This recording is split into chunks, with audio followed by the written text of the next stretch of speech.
Vamos orar ao Senhor, pedindo sua bênção para que a nossa mente e coração sejam iluminados por seu Santo Espírito e que a palavra de Deus, que não volta vazia, produza os frutos eternos, graciosos para a nossa alma.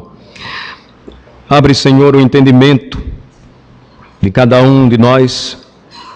Ajuda-nos, ó Senhor, mais uma vez, a compreendermos a mensagem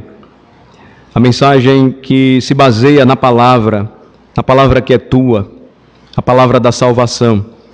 Abençoa, Senhor Deus, a cada irmão e irmã. Abençoa aqueles que estão conosco e não estão aqui por acaso e têm o privilégio de ouvir as próprias palavras do Rei. Abençoa-nos, ó Deus, porque sem ti nada podemos fazer. Ajuda-nos, esclarecendo, iluminando a nossa mente e coração. Nós pedimos isto em nome de Jesus. Amém. Amém. Vamos para Mateus capítulo 18. Hoje nós concluiremos o estudo do capítulo 18. Parece que à medida em que nós seguimos o estudo deste precioso evangelho, eu cada vez mais me convenço que não tem como fugir de passagens difíceis. A passagem que nós estamos estudando desde o domingo passado é uma passagem difícil se nós nos submetêssemos à palavra do Senhor, mas a realidade é que nós não nos submetemos facilmente. E quando a temática diz respeito ao perdão, esta é uma área muito difícil, mas que o Senhor deseja tratar conosco. E depois que terminarmos o capítulo 18, eu até pensei aqui em desenvolvê-lo com mais umas 30 mensagens. Eu vou chegar no capítulo 19 e mais uma vez vou ter que abordar a questão de casamento e divórcio. Não vou ter como fugir, vou ter que dizer o que diz a palavra do Senhor. E a minha oração é que o Senhor mais uma vez ajude a cada um de nós e nos molde a imagem e semelhança do Rei Jesus Cristo, o nosso Salvador e Senhor. Então, capítulo 18, que nós começamos a ver desde o início do capítulo, me permitam aqui uma breve revisão, instruções dadas pelo Senhor Jesus aos seus discípulos acerca de como os seus pequeninos irmãos deveriam ser tratados.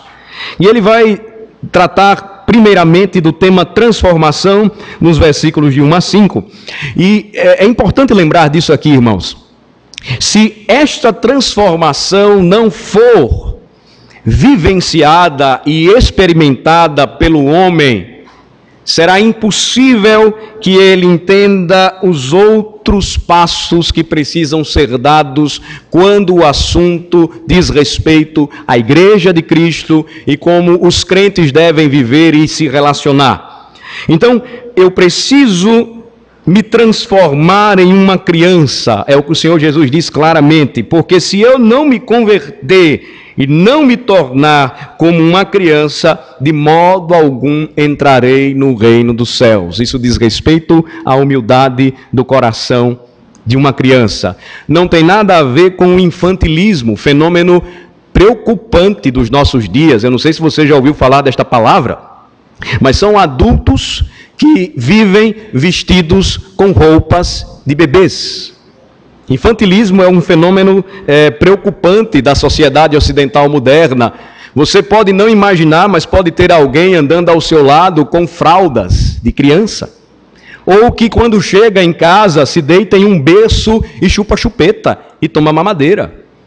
Jesus não está tratando de nada disso aqui quando fala a convertermos o coração e nos tornarmos como crianças. Não, ele está dizendo que assim como uma criança confia em seus pais, nós precisamos confiar inteiramente no Senhor e se não recebermos a Cristo como crianças, humildemente, entregando as nossas vidas a Ele, nós não entraremos de modo nenhum no reino dos céus, porque para que entremos no reino é necessária a humildade, para que entendamos que o maior no reino dos céus é aquele que se humilhar como uma criança, semelhante àquela que Ele colocou no colo, semelhante às crianças que sempre procuravam ao Senhor e o Senhor sempre esteve cercado de crianças e as abençoou. Proteção, versículos de 6 a 9, diz respeito ao cuidado que todos os discípulos deveriam ter, em especial aqui os líderes, no que diz respeito ou quando o assunto trata de testemunho cristão. Então, eu não posso ser uma pedra de tropeço para um pequenino que faz parte deste reino glorioso, o reino de Jesus Cristo. E ele então diz, o Senhor, é melhor que eu arranque um olho se ele me faz tropeçar, do que eu fique com os meus 2 olhos e não entre no reino, e pereça e seja condenado a uma eternidade no inferno. O Senhor trata então de proteção, e por que Ele está tratando o nosso coração? E Ele está falando isso para os seus discípulos e principalmente a liderança. Porque nos versículos de 10 a 14, se eu entendo o sentido de transformação, proteção, eu então vou fazer de tudo para promover a salvação do rebanho de Cristo. Ele vai dizer que nenhum dos pequeninos, versículo 10, deveria ser desprezado, porque os anjos celestiais velam incessantemente por eles. Eles são seres angelicais que servem ao Senhor e neste serviço protegem a igreja. E Jesus então diz que quando uma ovelha se perde ou se desvia e ela é encontrada, há mais alegria e júbilo por aquela que se extraviou e tornou ao rebanho, ao aprisco do Senhor, do que as 99 que ali permaneceram. Vejam a importância e o valor de uma alma. Igreja não deve, ou a igreja não deve considerar como o mais importante o seu edifício, a sua estrutura. Ainda que tudo isso funcione e corrobore para que estejamos aqui. Mas igreja vai muito além de estruturas, ou pensar igreja nos leva muito mais longe do que o que nós muitas vezes vemos ou enxergamos. Igreja é olhar olho no olho, olhar para o seu irmão, olhar para aquele que está ao seu lado e entender que a sua semelhança, ou igualmente a você, ele também é uma ovelha de Cristo Jesus. E aí então, chegamos na última passagem que nós estudamos, versículos de 15 a 20, quando Jesus trata do tema perdão. Este assunto ele é tão importante porque o perdão só será exercitado se nós seguirmos as orientações de Cristo a respeito de como devemos tratar um irmão que pecou. E aí, o Senhor Jesus Cristo nos ensina quais são os passos que nós devemos tomar. Se um irmão pecar contra você, não publique no Facebook o que ele fez. E não compartilhe no seu grupo do WhatsApp. E também não vá na casa dos demais irmãos e comece a dizer o que ele fez. Não. Se o teu irmão pecar contra você, vá até ele e trate deste assunto, você e ele só. E se você conseguir convencê-lo do seu pecado, diz o Senhor, você então promoveu perdão. Você ganhou o seu irmão. Mas Jesus diz que é possível que isso não aconteça. E versículo 16, então ele diz, se ele não te ouvir, vá com 1 ou 2 testemunhas e estabeleça toda a palavra. Siga o que diz a palavra, siga o que diz a Escritura. E se ele ainda não se arrepender, então você vai e traz o assunto à igreja. Em especial aqui, entendendo a estrutura bíblica da igreja, você não vai aqui tomar um microfone publicamente e dizer o que aconteceu. Você vai procurar então aqueles que você elegeu como seus governantes debaixo de Cristo, seus presbíteros. E então o tratamento adequado será dado. Agora você deve esperar o seguinte: é possível que em toda esta caminhada este irmão ou irmã se arrependa do seu pecado, mas também é possível que ele não se arrependa. É possível que o seu coração endurecido faça com que ele se afaste cada vez mais do caminho do Senhor. Se isso acontecer, o Senhor então diz, ele deve ser considerado como gentil e publicano. ou nas duras palavras apostólicas pronunciadas por Paulo, ele deverá ser entregue a Satanás, para que, queimado pelo fogo, seja possível, talvez, que a sua alma seja resgatada, ou seja, ele é entregue para que sofra as consequências da sua rebeldia. Esse assunto ele é tão importante, irmãos, e por isso eu estou revisando com vocês rapidamente. Porque quando nós fazemos isto em obediência a Cristo, versículo 18 nos diz o Senhor, nós estaremos ligando ou desligando pecadores na terra e no céu. Então, o assunto disciplina bíblica não deve ser rejeitado, negligenciado, e também não deve ser visto de uma forma extremamente brutal. Quando os homens não seguem o que ensina o Senhor Jesus Cristo e começam a exercer um zelo sem piedade, eles se transformam em verdadeiros fariseus. Eles esquecem que zelo sem piedade é farisaísmo, porém, piedade sem zelo leva à frouxidão. Então, zelo e piedade caminhando juntos, com a Bíblia aberta, em oração, no desejo de que o irmão se arrependa. Se ele se arrepender, você então encontrou uma ovelha que se extraviou. Se ele não se arrepender, infelizmente, ele será desligado da comunhão dos santos. Isso é tão sério, irmãos, que eu quero repetir o que disse no domingo passado. Nunca pensem que os seus presbíteros demoram demais para aplicar disciplina, porque não é nada fácil, ou não é uma questão fácil de se resolver. Quando os presbíteros chegam ao ponto de decidirem pela exclusão de um membro, eles sabem das consequências. Eles sabem para onde aquele homem ou mulher ou jovem está caminhando. Então não é simplesmente chegar assim e resolver o assunto. É preciso caminhar em oração, em conversação, tentando levar esta pessoa a olhar para Cristo e se arrepender do caminho de morte que tem traçado ou tem trilhado. Agora nós chegamos na sequência do texto, a parte final, quando nos versículos 21 em diante, Pedro então, diante do ensino de Jesus, ele mais uma vez se apresenta como um representante do colegiado dos 12. E eu queria fazer aqui uma ponte rápida, depois vocês podem observar em Lucas 17, que quando Jesus trata desse assunto, não foi assunto fácil de ser tratado, mas são valores do reino que precisavam ser abordados. E sabe o que foi que os discípulos disseram? Senhor, aumenta-nos a fé. Eles disseram isso, porque Jesus estava ensinando acerca do perdão, e eles sabiam que perdoar não é algo fácil para seres humanos caídos.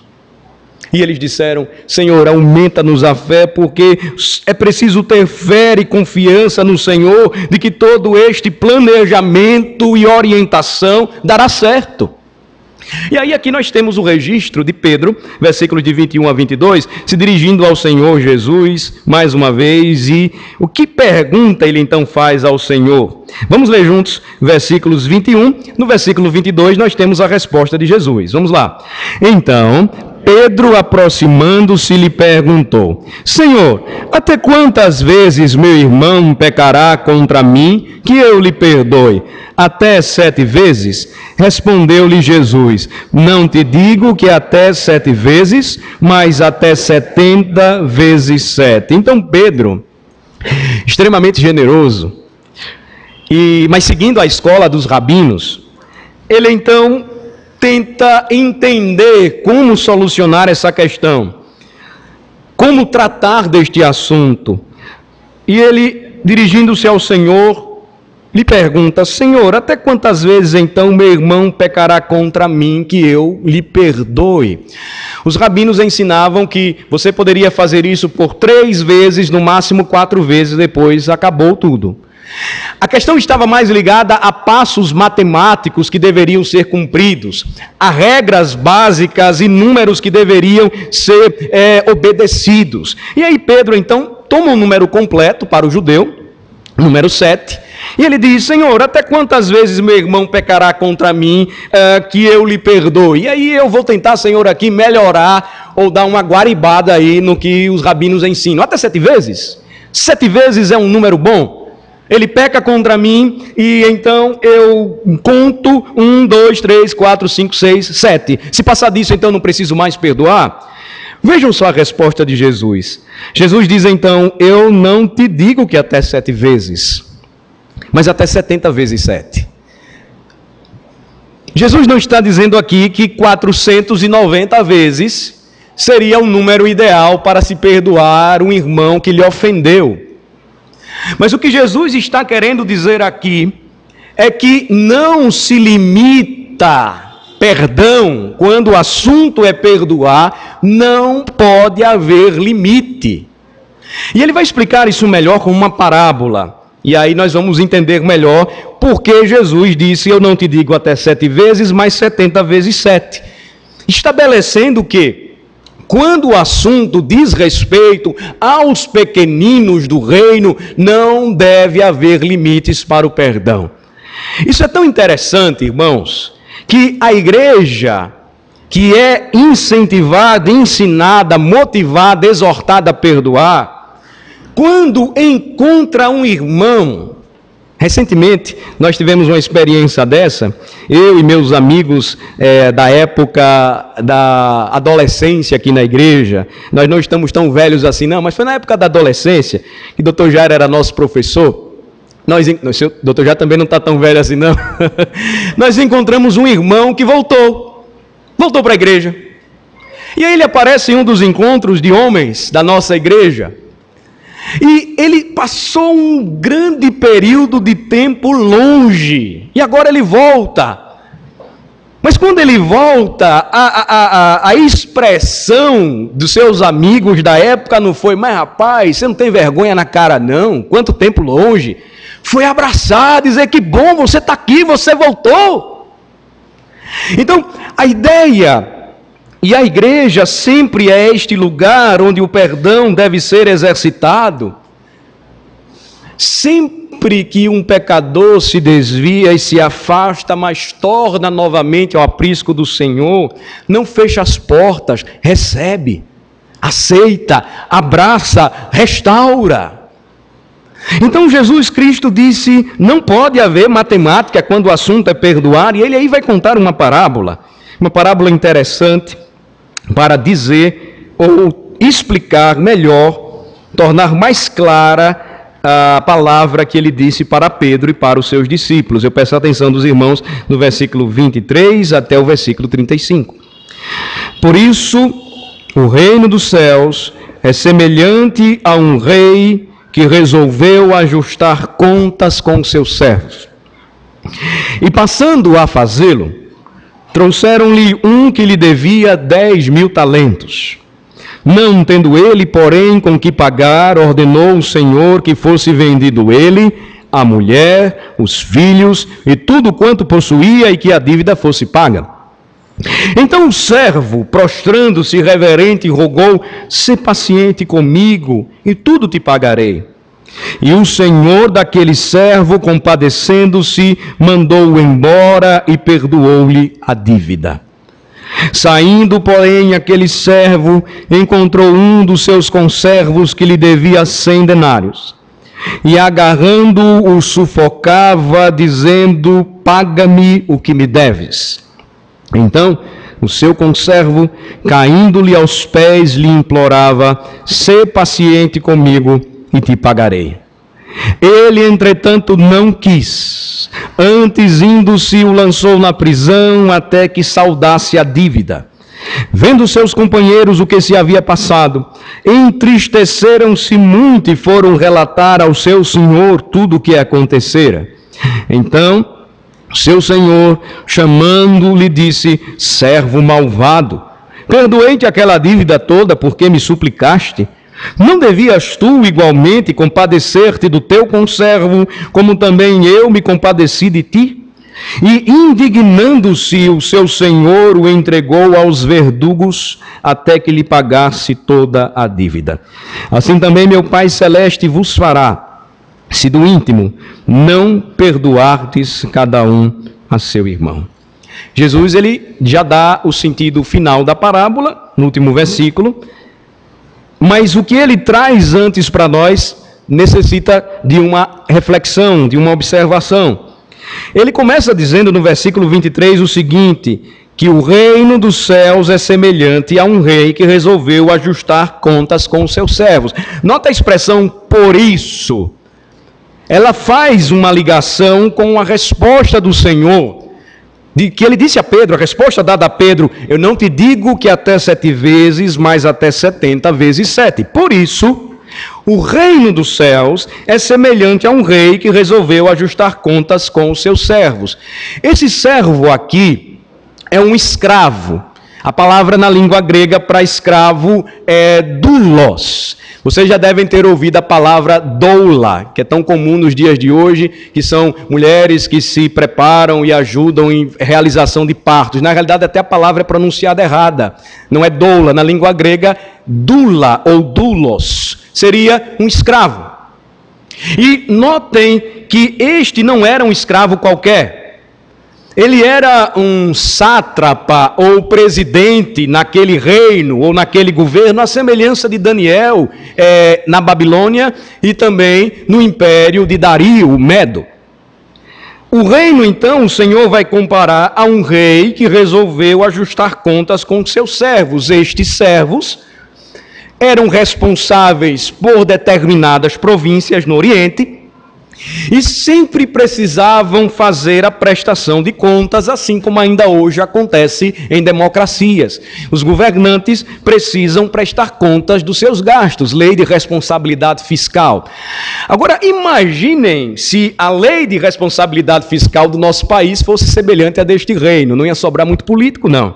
Vejam que no versículo 24, quando o rei passou a fazer o acerto de contas com estes homens, eles trouxeram um que devia a ele 10.000 talentos. Eu tentei computar isso aqui, pegando dados e informações de estudiosos que tentam aproximar este valor para a nossa realidade. 10.000 talentos naquela época era muito dinheiro. O equivalente hoje a 20 milhões de reais. Agora, vejam só, um homem como aquele, com a função que exercia, ele alcançaria, pelo menos durante toda a sua vida de trabalho, até o fim da vida, no máximo 2.000 talentos, no máximo. O que foi que aconteceu? Encontraram ele com 10.000 talentos, pegaram ele em corrupção ou roubando o seu próprio rei. E nós vamos notar que isso aqui levou o rei a ficar furioso com aquele servo, versículo 25. Não tendo ele como pagar, o Senhor então ordenou que não somente ele, mas toda a sua família fosse vendida e tudo quanto ele possuía para que a dívida fosse paga. Vocês percebem? Porque eu disse e imaginei, se no Brasil esta lei de responsabilidade fiscal se aplicasse, muitos pensariam várias vezes, inúmeras vezes, em se tornar um político. O rei, então, foi muito duro. E sabem de uma coisa? Um escravo não valia tudo isso. Naquela época, não somente soldados dominados ou nações dominadas eram escravizadas, mas pessoas que tinham dívidas com o seu amigo ou com o seu colega poderiam se tornar escravos dele. Era o que acontecia no Oriente. Há determinações nas Escrituras de que acontecia, às vezes, casos semelhantes em Israel, embora o Senhor, através dos profetas, condenasse veementemente este tipo de atitude. Mas o que é que nós estamos vendo aqui? Um homem que roubou o seu senhor, roubou muito, ele não tinha como pagar esta dívida, e a sua dívida então trouxe consequências para ele e para toda a sua casa. Ele não ia sair nunca Imagine sua esposa e filhos também pagando por tudo aquilo. Ele não teve outra solução. Versículo 26 registra que então ele se prostra reverente diante do seu rei. E ele clama: "Sê paciente comigo e tudo te pagarei." É o clamor do desesperado. Ele não ia pagar isso jamais. Ele não tinha condição de pagar. Primeiro, que o dinheiro não era dele. Segundo, que era muito dinheiro. Ele não ia conseguir isso. Era uma contabilização real. Só reis tinham este montante ou até mais.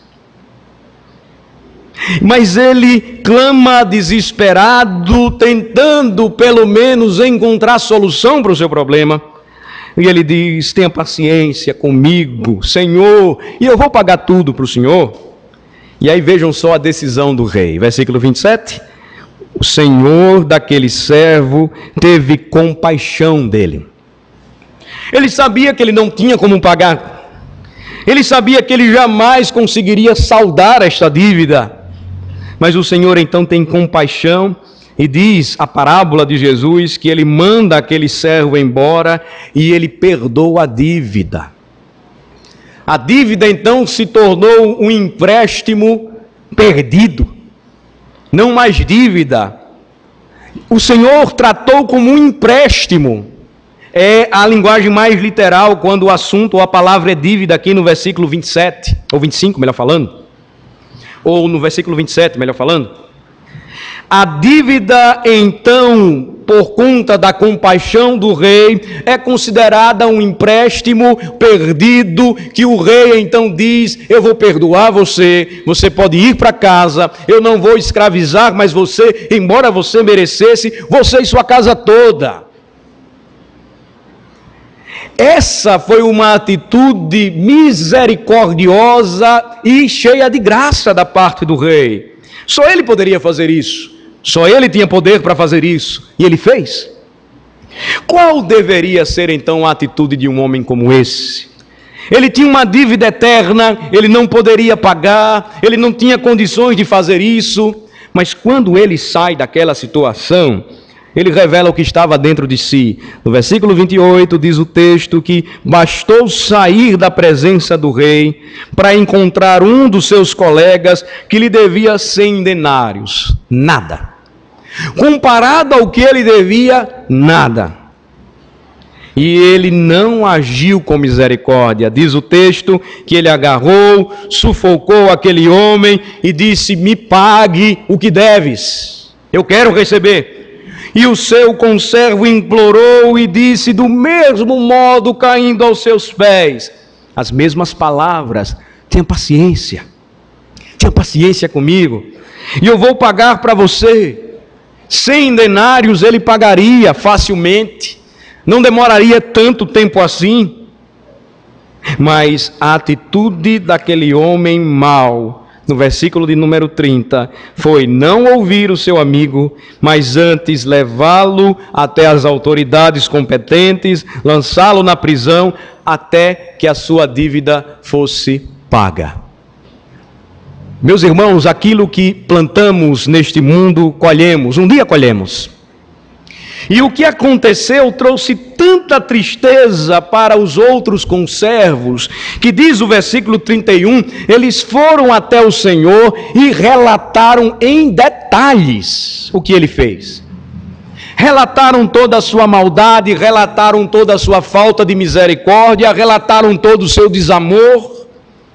E então agora a atitude do rei foi diferente. Versículo 32, nós então vemos que o Senhor manda chamá-lo, e agora ele não é mais misericordioso com ele. Não há como ser misericordioso com quem não exerce misericórdia.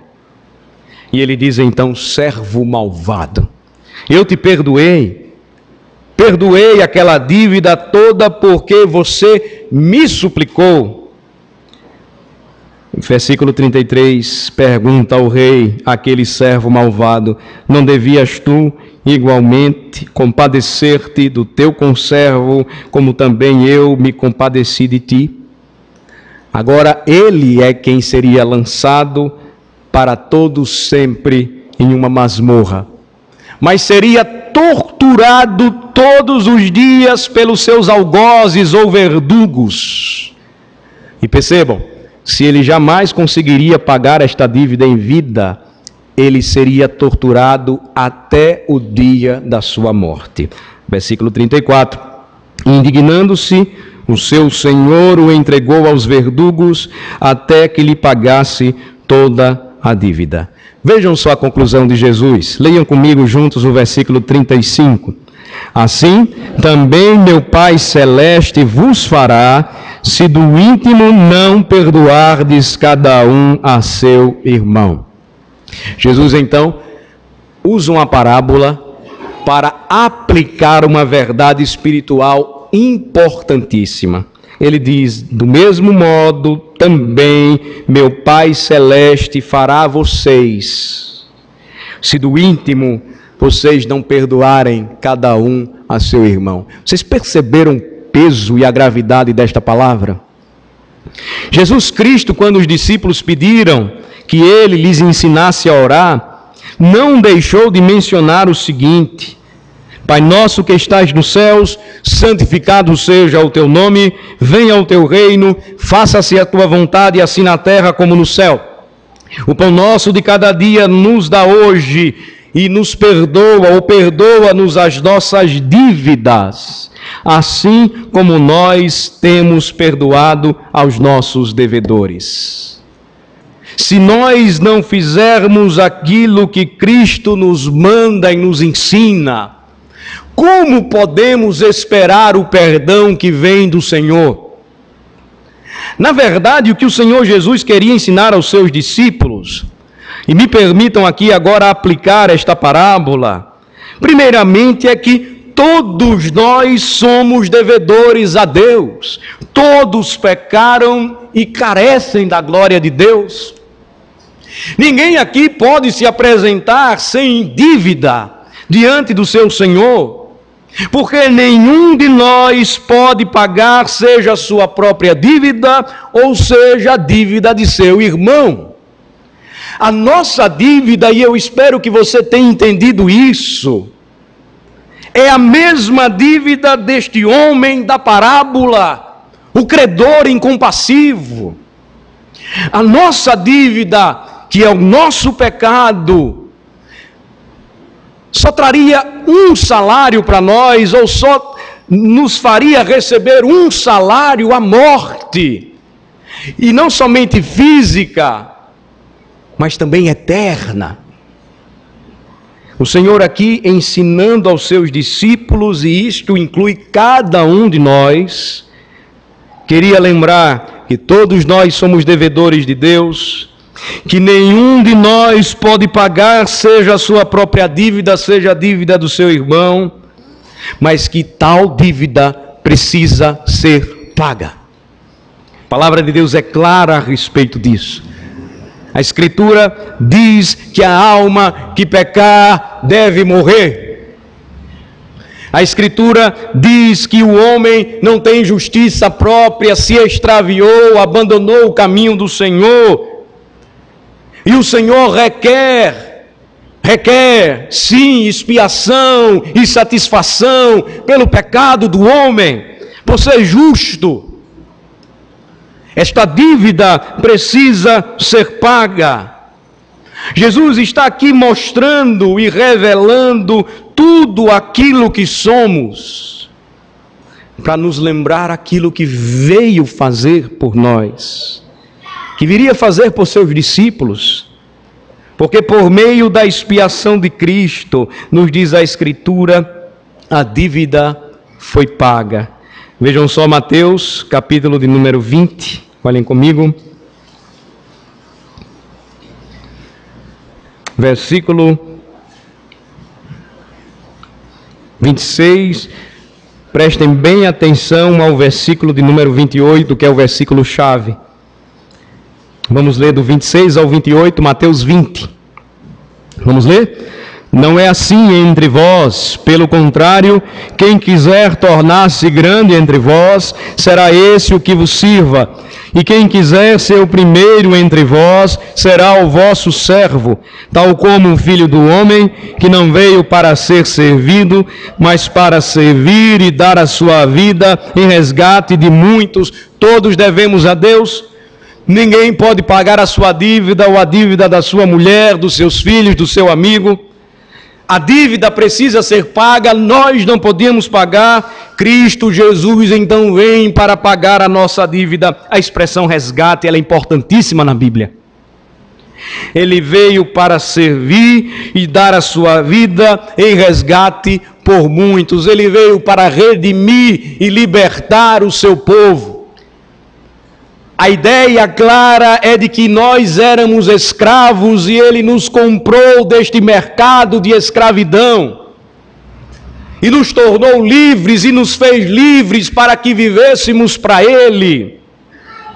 Por meio da sua expiação, ou seja, da sua cobertura, por seu sangue, a sua obra perfeita, a dívida foi paga em nosso favor, em favor de todo aquele que crê no nome de Jesus. Então eu olho para mim e continuo vendo Alain, pecador. Mas eu olho para Cristo e vejo o que Ele fez por mim, e Deus o Pai me chamando justo por conta de Cristo. Eu olho para mim e vejo um coração endurecido e relutante em perdoar. Eu olho para a Escritura e vejo Cristo sendo morto na cruz em meu lugar. Por meio da sua expiação, a nossa dívida foi paga. Ele disse: vá para casa. Ele ouviu o nosso clamor e nos perdoou. Pagou a dívida, dando a sua própria vida, morrendo pelos nossos pecados e ressuscitando para a nossa justiça. E agora, irmãos, percebam como a aplicação, uma vez que nós entendemos que aqueles que creem em Cristo têm os seus pecados perdoados, caminha para algo que deve ser experimental em nossas vidas. O papel das boas obras na vida do cristão é o fruto de gratidão de um coração alegre, feliz, exultante, porque Cristo pagou a dívida do seu pecado. E esta obra de gratidão envolve a atitude de perdoar. Eu só posso ter certeza de que minhas dívidas estão canceladas. Prestem bem atenção nisso. Eu só posso ter certeza de que minhas dívidas estão canceladas se eu mesmo também cancelar as dívidas daqueles que me devem. Ou seja, eu só posso experimentar a certeza do perdão se eu estiver disposto a perdoar os pecados que foram cometidos contra mim. Vejam como o Evangelho, ele é contundente. Ele não classifica o crente como aquele que perdoa e aquele que diz: eu nunca vou perdoar esta pessoa. Não pode haver ou não pode existir alguém que, experimentando o perdão, ao ouvir a palavra de Cristo, ao conhecer a obra de Cristo, não esteja também disposto a fazer o mesmo. Observem Efésios 4, versículo 32, como o Senhor nos ensina e nos mostra na palavra aquilo que nós devemos fazer. Efésios 4, versículo de número 32.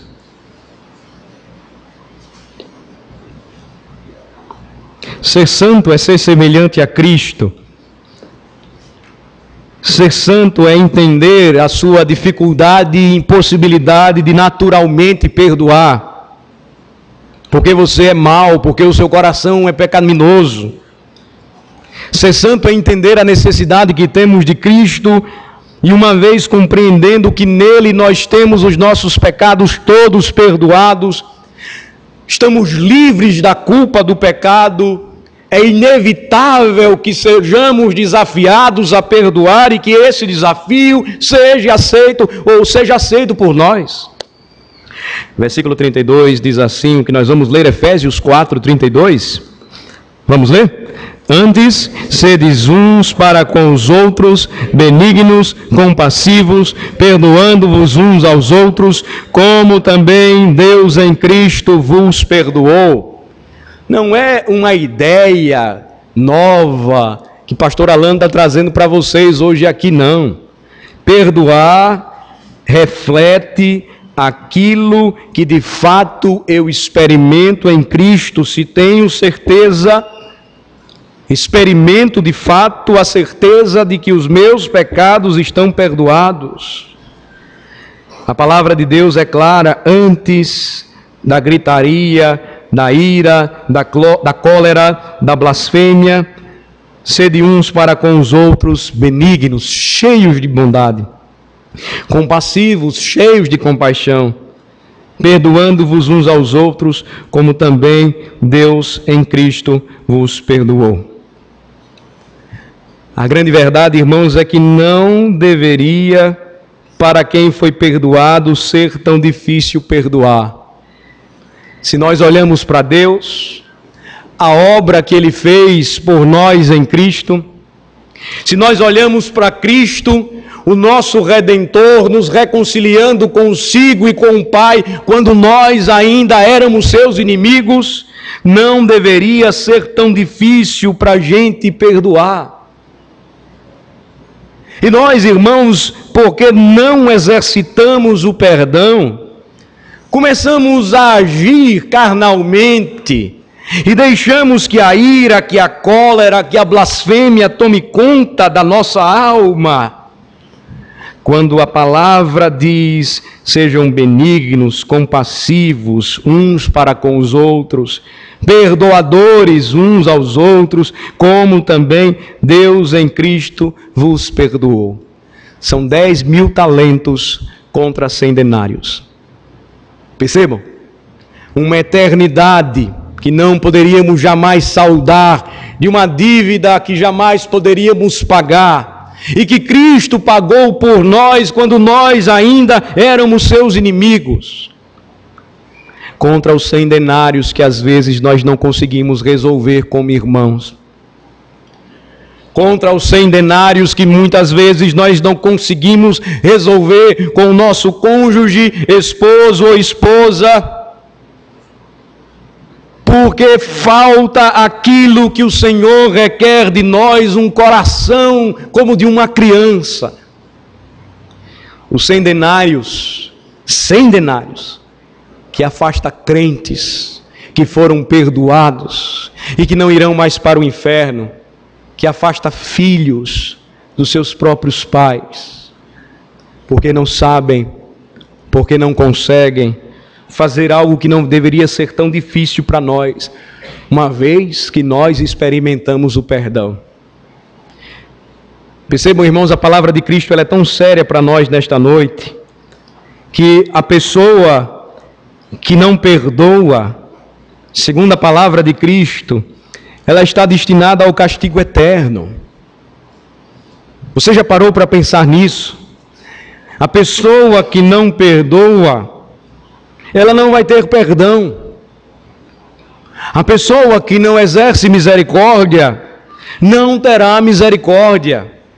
Deus, o Rei, não tolerará pessoas entrando em seu reino sem perdoar o seu próximo. É parte da boa obra que devemos viver, experimentar e fazer. Então, notem bem, não saiam daqui nesta noite sem que os seus problemas sejam resolvidos. Se porventura você tem alguma queixa contra o seu irmão, não faça isso, porque você pode estar correndo o risco de estar comendo e bebendo juízo para si. Você pode estar correndo o risco de não ter as suas orações atendidas. Você pode estar correndo o risco de estar apenas encenando mais um culto e tentando passar a ideia de que tudo vai bem quando nada vai bem, porque você não está conseguindo perdoar. Percebam, a nossa ligação com Cristo ela é tão importante que, obviamente, o perdão que Ele gera em nosso coração vai nos fazer frutificar também nessa área. E tem muita gente doente, tem muita gente angustiada, tem muito crente deprimido, porque não consegue perdoar, porque não consegue pedir perdão, porque acha mais fácil carregar um fardo que Cristo já disse: lance sobre mim e tome o meu jugo, pois é suave e leve. A pessoa que não perdoa, ela está destinada ao castigo eterno. É uma palavra dura, mas é uma palavra que deveria nos levar a refletir e a pensar assim como Cristo pensa. Como é que o mundo pode enxergar cristãos que não têm a capacidade de perdoar o seu próximo? Isso me faz lembrar na história do povo de Deus, como vários exemplos nos motivam e nos ensinam a fazer aquilo que Cristo fez, a começar dele mesmo. Na história da vida de Paulo, o que ele fez, mas quando experimentou o perdão de Deus, foi recebido pelos irmãos. Não tão longe daqui e não em um tempo tão distante, aqueles que conhecem a história dos missionários que morreram na Amazônia Equatorial, um dos índios que matou um dos missionários, depois experimentou o perdão de Deus em Cristo e teve que ir até o filho deste missionário pedir perdão por ter matado o seu pai. E aquele filho perdoou. E até hoje eles são grandes amigos. Quem produz isto no coração e na alma, senão Cristo? Perdoar o homem que matou o seu próprio pai, porque agora ele é uma nova criatura em Cristo.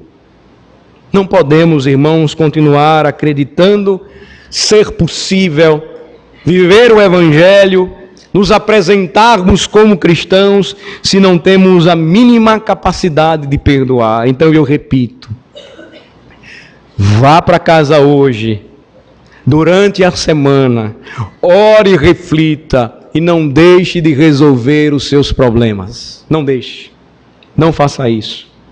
Porque finalmente, quando muitas vezes se pergunta quem deve dar o primeiro passo para a reconciliação, se o ofensor ou se o ofendido, a resposta é muito clara na Bíblia: ambos.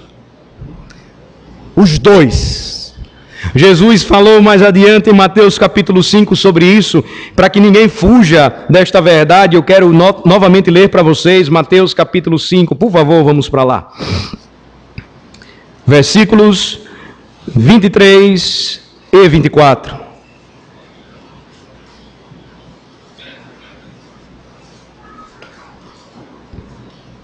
Percebam que no contexto em que diz respeito à aplicação do sexto mandamento da lei de Deus, é possível que você esteja quebrando este mandamento nesta noite, se o seu sentimento para com o seu próximo não for de perdoar, mas se você tem alimentado o ódio contra ele.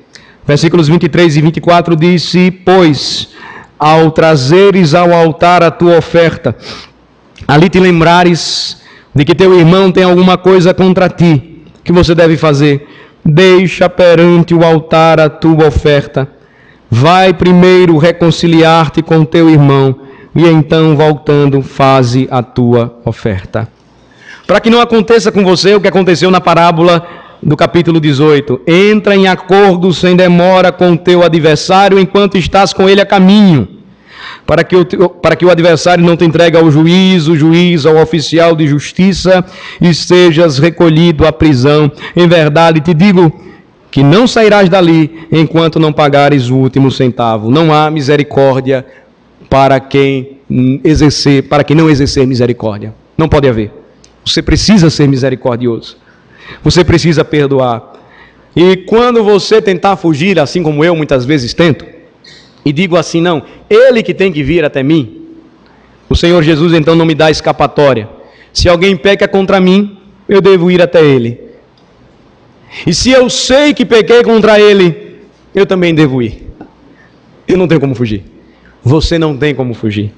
O mundo vai conhecer de fato quem verdadeiramente são os cristãos quando eles agirem diferente, quando o assunto envolver a palavra perdão, a atitude de perdoar.